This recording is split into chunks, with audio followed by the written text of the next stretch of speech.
bilib ako kaning iginadi kana ining mga pinagpara kuha niya about kaning Lord.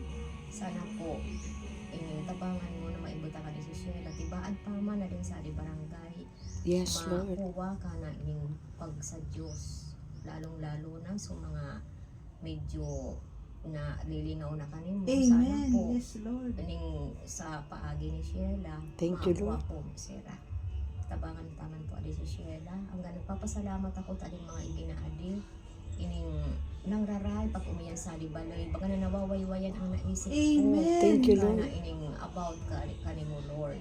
Tapos ano mga pinagkukuha nila malaka mga fruitful ang ining meaningful para ka na kaya Yes. nga adi nag-iira ko kaning kuha nila nagbubura-bura ako nga nagpapasili ikaana number 1 ang susurat ko Thank you, Lord. na inig-isip ko na ining marayana huwag bigin. Sana man mag-ako peaceful election o daw man kinumpaman lalong-lalo na ikaw baby inunong mga naririnig mo Yes, Lord. palipasan na sanayan Amen. amunan sa di ining ginaban Amen. ingit ana og nagtiil Amen. Amen.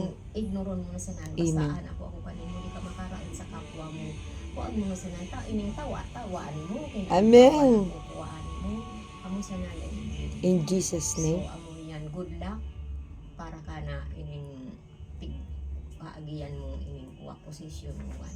Yes, Lord. Sana ang mga tawo makuha pili ko ni ining makalagi ka sa di ining kuha barangay ta.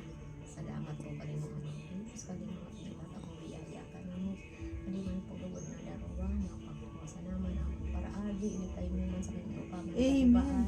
Yes, Lord. kuha nila na puro man karayan at tatabang sa kapwa. Gusto nga nila nagpapasalamat at pangala pag-udana ako nakakaabot si Rasini automatic pag tinex ko ta ito naman. Yes, So, Lord. medyo pa rin mga pinagkukuha nila nakakatabang man ko ali ka na po dari pamilya ko sa di ining help ko na pagpalaki ng Thank you, Lord. na